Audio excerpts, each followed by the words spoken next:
We want to talk about a little radio company called Citadel Broadcasting. Yes.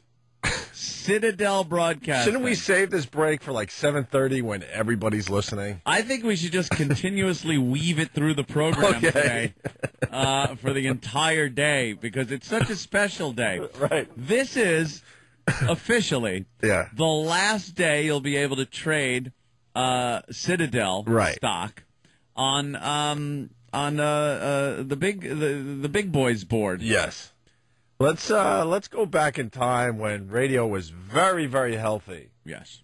And your boys Opie and Anthony were doing very, very well. Yes. Starting to do well financially, starting to do well professionally. Uh-huh. Our personal lives, well, they were in shambles, but that's okay. That's never mattered. Right. That was always the least of our worries. Right. You're right. I mean, you could always dump a bitch. Right. I lived with a crazy broad for so long. I'm like, I'll get to that situation someday.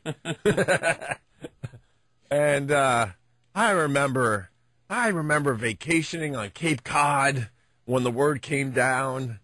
Do you want to be in on an IPO? Why don't you explain what an IPO is, Ant? Remember the good old days when someone would come up to you, and not many people were fortunate enough to be in on the little insider club there. Opie, let me tell the people, only the movers and shakers got in on the IPOs.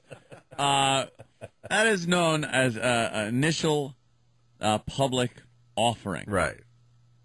And what it is your chance to buy the stock of a brand new company that's just becoming public at whatever rate, whatever price they deem will be their opening price. Right. And then from there, the sky's the limit. Usually the stock shoots up from that point, and you are just rolling. I mean, literally rolling in the dough. Let me use an example. Let me just pick one out of my, that area. Yeah. Google.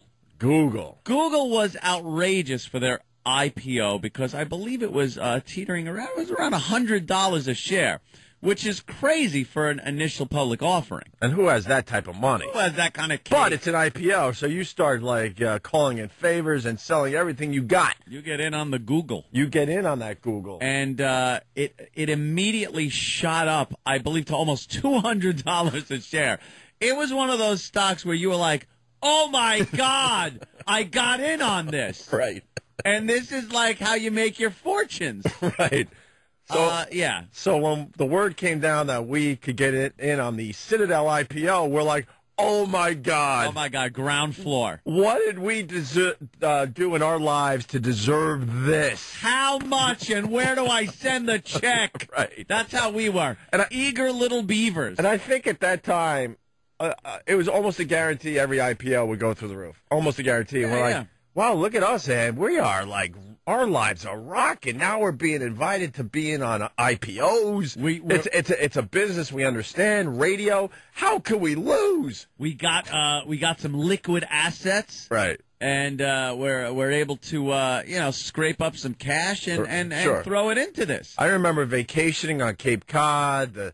The word came down. There were phone calls as I'm kind of like just sunning and walking the beaches. Yeah. I got my cell phone and I'm wheeling and dealing with the bigwigs back in New York to get in on the IPO. Oh, I have to fax a few things. Oh, it was crazy. But I'm like, I am in. And then I called Anthony and like, you got in, right? He goes, I sure did, Ope. I sure did. I'm in. and I was the kind of guy. That like. As far as trading stock goes, just wait, Rich. You might have a heart attack at the end of this segment. As far as stock goes, I was always the in-out kind of guy. Buy some stock, get out, things like that. This was really going to be kind of a long for me, you know. Yeah. I was going to hang in with this one for a while, so I figured I'm not just going to buy a little bit of this. Mm-hmm. Let's really invest like a man. Oh yeah. Let's invest some real money, Ope. None of this fooling around crap. No. None of this, we'll throw a couple thousand at it and see what happens. No. I was basically, how much do I have in the bank right now? Let me just write that check. I'll transfer funds, whatever I need to do.